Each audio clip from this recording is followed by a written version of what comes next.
Numa coisa nós temos que concordar: um segredo entre três pessoas não é mais um segredo.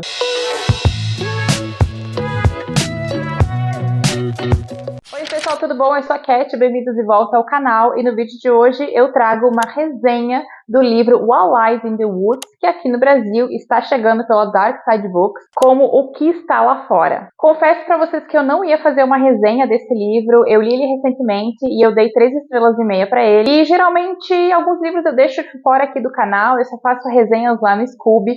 Mas enquanto eu estava lendo esse livro, lá no Instagram, alguns de vocês me pediram para que eu fizesse uma resenha assim que terminasse. Então, o pedido de vocês é uma ordem e cá estou eu para falar do que eu gostei ou do que eu não gostei nesse livro. Aliás, se você não me segue no Instagram, vai lá me seguir que daí a gente conversa lá e aqui também. What Lies in the Woods, ou O Que Está Lá Fora, é um suspense da Kate Marshall que foi publicado recentemente. E nesse livro nós vamos ter 3 meninas de 11 anos de idade que são amigas e moram em uma cidadezinha pequena chamada Chester. Essas 3 amigas são a Noemi, a Cassidy e a Olivia. Elas são muito companheiras, vivem o dia inteiro juntas e elas brincam principalmente na floresta. Inclusive elas têm um jogo que elas chamam de The Goddess Game, ou o jogo da deusa, onde elas inventam ali muitas histórias e coisas que devem ser feitas ou não para essa deusa. Só que o verão perfeito dessas meninas ele vai ser totalmente interrompido no momento em que uma delas for brutalmente atacada nessa floresta. A Naomi vai ser atacada e vai receber 17 facadas. Contrariando a dificuldade daquele caso, a Naomi sobrevive. E ela e as 2 amiguinhas, elas conseguem identificar o agressor, elas conseguem identificar o homem responsável pelo ataque. Esse homem, que se chama Alan Stahl, ele já era suspeito da polícia por outros desaparecimentos e com o caso das meninas e o depoimento, principalmente da Naomi, ele é preso em prisão perpétua. Mais de 20 anos se passam e nós encontramos a Naomi no presente. Ela é fotógrafa de casamentos, mas ela é uma mulher que ainda traz muitas sequelas físicas e emocionais daquilo que ela viveu na infância. A Naomi também carrega uma certa culpa dentro dela, que a gente vai ser um pouco explicada ali ao longo da narrativa, mas o fato é que ela não se lembra de nada sobre o próprio ataque. Ela identificou esse homem, o Alan, baseado no que as amiguinhas dela disseram. E ela também foi meio que convencida pelas pessoas da época, né, o advogado, pelo delegado, por todo mundo que estava ao redor dela, que aquilo era o correto a fazer.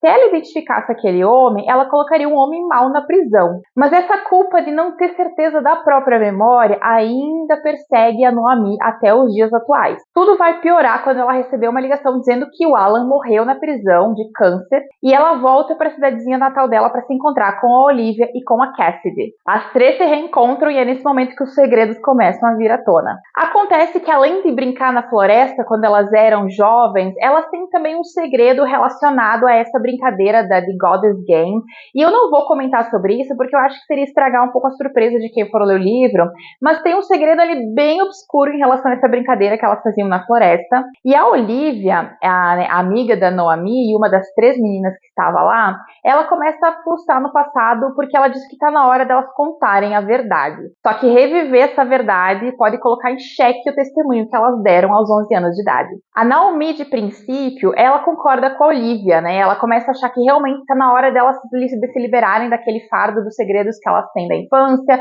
está na hora delas contarem a verdade.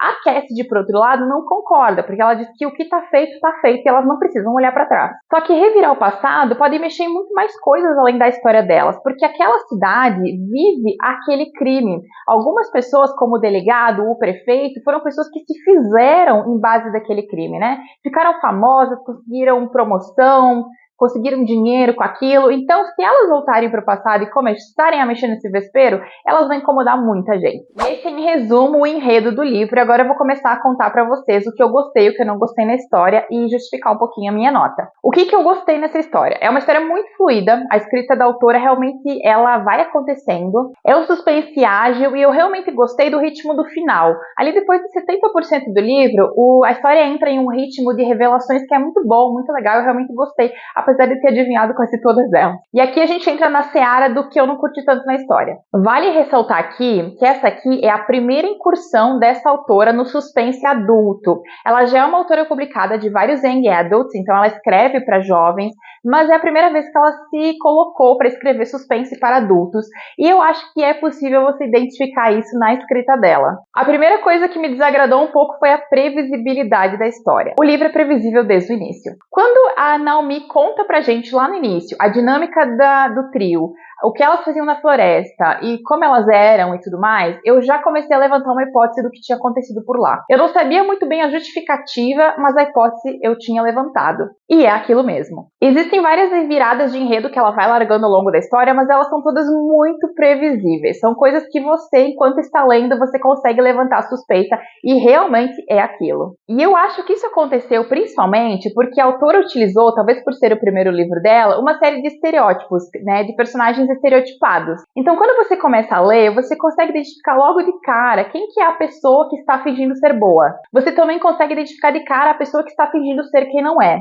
E você também consegue identificar o indivíduo que parece bom, mas ali está com algum segredo por baixo da manga. Isso porque ela usou alguns estereótipos de personagens que são muito comuns. Então, assim que você vê eles na trama, você sabe exatamente quem é quem. Essa previsibilidade é um defeito? Não sei, né? Pra mim, que leio bastante suspense, é um defeito, porque isso tira, de certa forma, toda a expectativa que eu tenho durante a história. Outra coisa que eu achei um pouquinho, né, que não rolou muito bem, não deu muito certo, foi a questão dos ganchos. Quem lê muito suspense sabe a importância dos ganchos literários dentro de uma história desse tipo, e como é importante o autor saber colocar os ganchos nos lugares exatos. O que eu percebi enquanto eu ia lendo, e aqui também vai de encontro àquela questão que esse é o primeiro suspense adulto dela, foi o fato de que os ganchos, assim, aqueles punch, aqueles momentos de susto e de revelações, às vezes aconteciam no meio do capítulo. Aí eles aconteciam e depois ela seguia escrevendo o capítulo e a força daquela virada se perdia ali no meio. Outro ponto que eu não me adequei muito bem quando eu tava lendo foi a questão da personagem principal, que é a Naomi. A Naomi é uma personalidade que ela é bem genérica. Ela é o tipo de personagem que você encontra em diversos livros e ela não se destaca muito dentro da própria narrativa. Parece que as únicas características dela dentro da história era ser obscura e quebrada, aquele personagem que fica, sabe, ruminando sobre si mesmo. Ai, ninguém vai me amar porque eu sou muito obscura. Ai, eu não vou deixar ninguém entrar no meu coração. É uma coisa meio uma fita rodando ali, fita batida, sabe? Então ela acabou me deixando um pouquinho irritada em diversos momentos. E isso faz parte daquilo que eu comentei antes dos personagens muito estereotipados. Mas então, eu não indico o livro? Eu indico, gente. Tanto é que eu tô aqui fazendo a resenha dele. Mas como eu comentei lá no início da minha resenha, teve coisas que eu gostei, teve coisas que eu não gostei. Eu acho que ele é um livro médio, ele é um livro mediano dentro da minha leitura, do tipo de livro que eu leio, do que eu gosto de ler ou não. Para algumas pessoas, pode ser que ele soe surpreendente e 5 estrelas favoritado, e eu acho isso incrível. Para outras pessoas, provavelmente para quem lê muito suspense psicológico, provavelmente você vai ter uma opinião muito mais similar à minha. Mas isso não quer dizer que o livro não vale a pena ser lido, não vale a pena você fazer uma tentativa. Eu acho que é sempre válido a gente conhecer. E, gente, um livro médio dentro da minha concepção de leitura é um bom livro, tá? Ele não é excelente, mas ele não é péssimo. E eu percebi, enquanto eu ia lendo, que tem muita coisa boa ali encapsulada, e eu fiquei pensando que essa autora é o tipo de autora que ela vai melhorar a cada publicação. Eu com certeza vou ler um próximo trabalho dela, porque as sementinhas do suspense estão nesse livro, elas estão acontecendo. Talvez não tenham sido lá muito bem trabalhadas, né? Talvez tenha ali tido uns percalços pelo caminho, mas dá pra ver que ela sabe do que ela tá falando. Então eu mal posso esperar por outro lançamento dela. Agora, eu vou dar um pequeno spoiler pra vocês, então quem não quiser saber a questão do final do livro, não quiser saber a verdade sobre a história, a gente se despede por aqui, mas quem não se importar com spoiler, deixa eu contar uma coisa pra vocês. Se você é fã de True Crime e acompanha casos, é muito provável que você, assim que começar a ler esse livro, você saiba exatamente o que aconteceu na história. E isso eu vi lá no Goodreads através de algumas resenhas e eu fui conferir e realmente, que é o fato de que o enredo desse livro, o plot dessa história, a história das meninas na floresta, é igual um caso que aconteceu em 2014 em Wisconsin. Se você botar no Google Slenderman 2014, você vai cair num caso que é exatamente igual ao plot desse livro. É como se o autor tivesse feito um copia e cola. Ela pegou o caso de 2014 e colocou dentro do livro dela, fez algumas leves alterações ali na nomenclatura e tal, mas a questão ali, o propósito, a justificativa, é tudo muito parecido. E quando eu fiquei sabendo disso, eu percebi que isso pode estragar a surpresa de quem gosta de true crime e está familiarizado com esse caso. Porque assim que a pessoa começar a ler o livro, ela vai ligar os pontos. Então é isso, pessoal. Tá aqui a resenha que vocês pediram. Espero que vocês tenham gostado. Eu desejo que sim, que vocês leiam esse livro. Depois venham aqui comentar comigo se vocês gostaram ou não. E também, claro, venham comentar comigo se vocês concordam ou não com os pontos que eu elenquei. Lembrando sempre que literatura é algo muito pessoal e o que não funciona muito bem pode funcionar muito para você. Leia o livro e depois vem falar comigo. Vou deixar link pro livro aqui embaixo no box da descrição para vocês, tá? Beijão!